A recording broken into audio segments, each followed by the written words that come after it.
They say your children are supposed to protect you when you can no longer protect yourself, but sometimes the ones you raise are the first to sharpen the knife. I raised my only son with everything I had through my chronic arthritis, my kidney failure, and my widowhood. I gave him my heart, my savings, even added his name as the sole beneficiary on my life insurance policy, thinking it would give him a future. I never thought he'd try to speed that future along by killing me. My name is Helen. I'm 69 years old. I've battled diabetes and kidney problems for over a decade. My body's grown slower, but my mind has stayed sharp enough to know when something doesn't feel right. And 2 weeks ago, everything began to feel very, very wrong. It started with a strange metallic taste in my tea. I thought I was imagining it. Then came the dizziness, the vomiting, and the numbness in my fingertips. I brushed it off as part of my illness, until it happened 3 days in a row, strangely always after something my son Eric had prepared for me. At first I dismissed the thought. Eric wouldn't do this. Not my boy. He'd moved back in to take care of me after his divorce. He said he wanted to help. I believed him. I wanted to believe him. But then came the day I caught him rifling through my drawer of legal papers. He slammed it shut and laughed it off, said he was looking for stamps. But I knew what was in there, my life insurance documents. I hadn't touched them in years. No one had. Until now. The very next day he brought me soup. Homemade, he said with a smile. You need to get your strength up. I smiled back, but I didn't take a sip. Instead, when he stepped out to take a call, I poured it down the bathroom sink and saved a sample in a clean container I had from my medication kit. My hands shook the whole time, but I had to know. Something had changed in his eyes lately. He didn't look at me like his mother. He looked at me like a burden he couldn't wait to be rid of. That night I lay in bed, the unopened soup still heavy in my trash bin, and I made a vow to myself. If he thought I was dying, he was going to learn what real fear felt like. The next morning I made 2 calls before Eric woke up. First to my old friend Margaret, a retired nurse who owed me a favor. Second to Dr. Reena Patel, my former physician now working at a local clinic. I didn't tell them everything, just that I suspected something was wrong and needed a quiet test done on a sample from my home. By noon, Margaret picked up the sealed container from my porch. We didn't hug, we didn't cry. She looked me in the eye and said, "If this is what I think it is, Helen will handle it smart." I nodded quietly. She gave me a sad smile and left. Meanwhile, Eric was whistling in the kitchen, fixing himself a sandwich. "You feeling better today?" he called out. "Want something light?" I declined. He frowned but didn't push. That night I checked my documents again.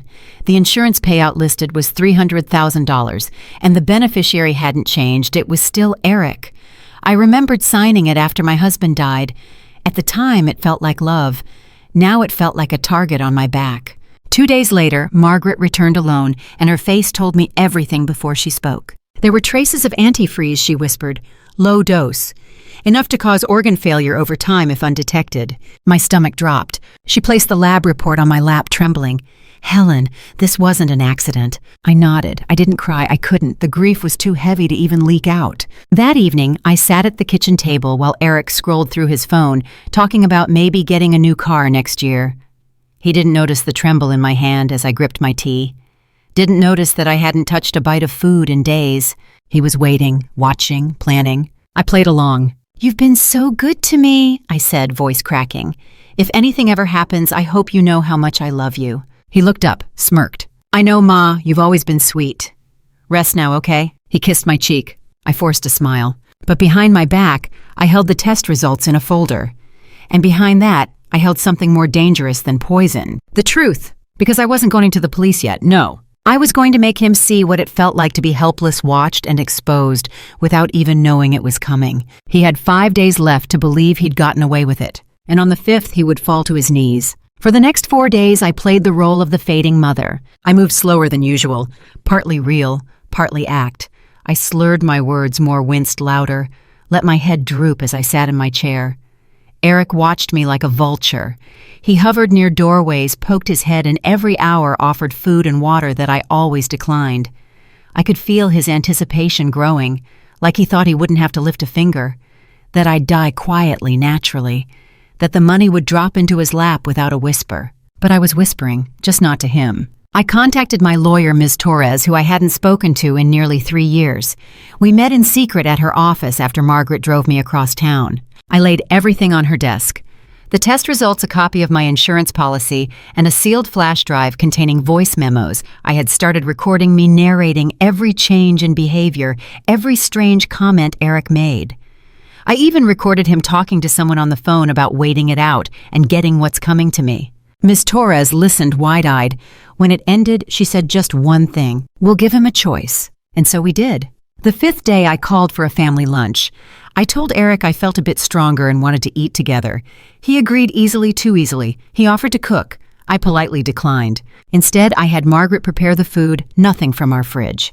No risk. At noon, Eric sat across from me, chatting about how I should maybe update my will just in case.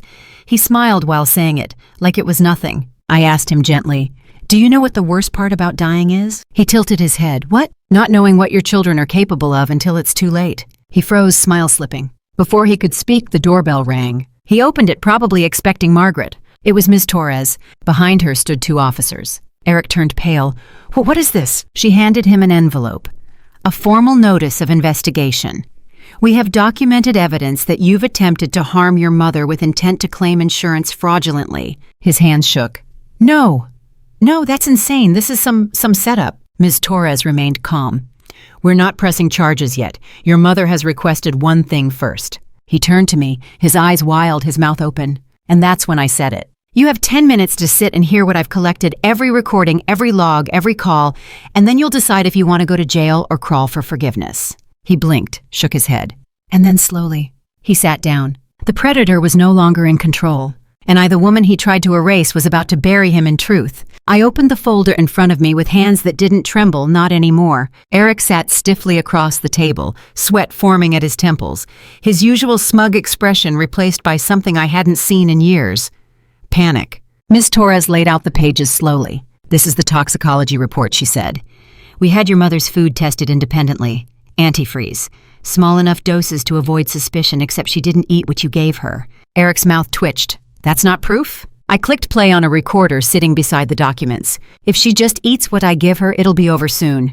She's too far gone anyway." His voice, his tone, clearly him on a late-night phone call, pacing outside my door while thinking I was asleep. He slammed a hand on the table. That was out of context. Ms. Torres didn't flinch. It always is until it's not. I held up a journal, my daily entries. Every comment, every time you forgot my pills, every time you stared at me like I was rotting. His fists clenched, but I continued. "Do you know what betrayal tastes like, Eric? Like metal, like bitter tea, like soup that smells of plastic when it's hot." He looked away. I pointed at the last page. "You thought I'd die quietly, that I'd leave you a check and disappear. But I was dying long before the poison. Of heartbreak, of shame, of watching the boy I raised become a man who saw me as nothing but money." He stood abruptly, knocking over his chair. "I didn't mean to hurt you," he yelled. I needed the money. Okay, I'm drowning. I lost everything after the divorce. You don't know what it's like to have nothing." I stared at him, unblinking. "You had me," I said. "And you tried to bury me for a paycheck." Silence, heavy and damning. Ms. Torres finally spoke. "This is your one and only chance, Mr. Caldwell. Your mother has chosen not to pursue criminal charges yet, but the evidence will remain in my hands and in the hands of the authorities. From this point forward, she is changing her policy. You will not see a cent. You will not touch a paper. You will not be welcome near her again unless she chooses it." Eric's eyes went glassy. "You're cutting me off. You tried to cut me off permanently," I replied. And then it happened. He dropped to his knees, right there in the middle of the room. "Please, Mom," he sobbed. "Please, don't do this. I wasn't thinking straight. I was desperate." Tears streamed down his face. His voice cracked with panic. But I didn't comfort him. I looked at him the way he used to look at me when he thought I was dying. Like he wasn't worth the breath it would take to reply. Eric remained on the floor, his sobs growing louder, more frantic, but no one moved to help him.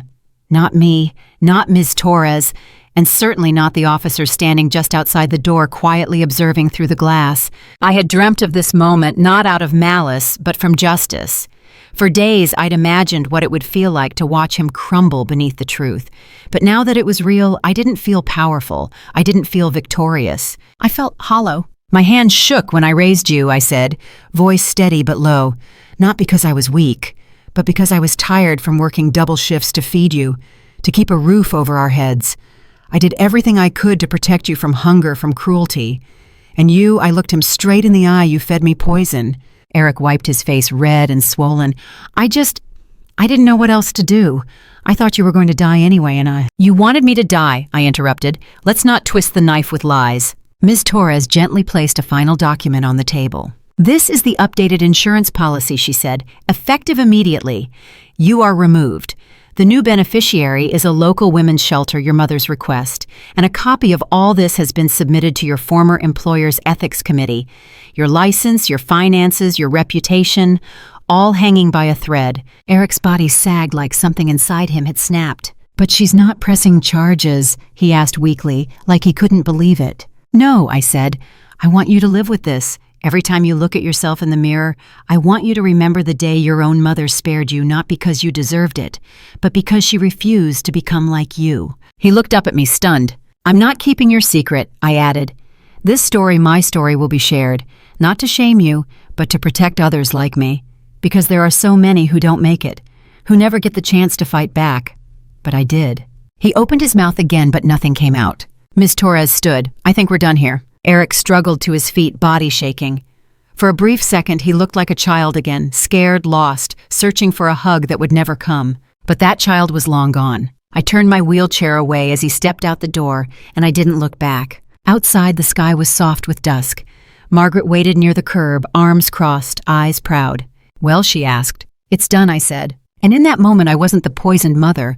I wasn't the victim. I was the survivor who didn't just live, I spoke, and made the devil beg for mercy. The days after Eric's breakdown were strangely quiet. He didn't return, not to the house, not to my phone, not to anything. I later heard through Margaret that he'd left town, packed up what was left of his pride and his reputation, and disappeared into some cheap apartment a county over. He was reportedly working under a different name now, trying to rebuild whatever he could in the shadows. I didn't care. What mattered to me was that he no longer had power over me. The life insurance was changed, my will was rewritten, and my story, my truth was already being shared in online forums and senior advocacy groups. I received emails from strangers, elderly women who suspected something was wrong with their caregivers, sons and daughters ashamed of their own silence, and even nurses who admitted they'd seen signs like mine but didn't know how to act. I told each of them the same thing. You are not weak. You are watching. And that means you're already a step ahead. Angela Torres helped me set up an official report with the Department of Elder Justice. My case was used in training programs for healthcare workers, and Margaret, God bless her, helped me start a small online group called Voice Before Silence. Every Friday night, I video chat with a dozen or so strangers who tell their stories. Some whisper, some cry, and some just listen. But all of them understand. 1 month after everything ended, Lila, Eric's daughter, my granddaughter, sent me a letter. She had heard from her mother what had happened.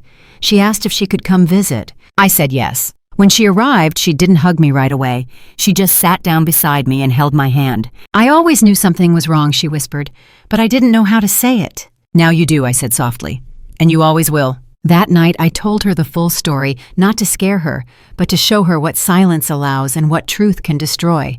Because even poison loses its power when the truth is louder. I may have been close to death, but instead of dying, I documented. Instead of breaking, I bled ink and evidence and memory until justice was undeniable. And in the end, I didn't need a courtroom or a prison sentence. I needed him, the man who thought he could erase me, to fall on his knees and see the mother he tried to bury.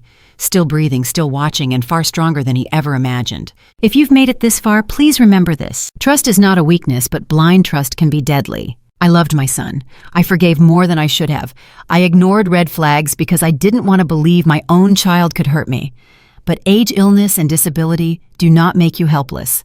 They make you a target only if you let silence win. I survived not because I was strong in body, but because I refused to stay quiet. I documented. I prepared. I spoke even when my voice shook. And when the time was right, I made sure the world heard me. So, if someone is hurting you, if something feels wrong, don't wait. Tell someone. Write it down. Record it. Take one step toward truth. Because your life still matters. Your story still matters. And sometimes the strongest revenge isn't punishment. It's surviving, speaking up, and making the devil beg for your forgiveness. You're not alone. Speak.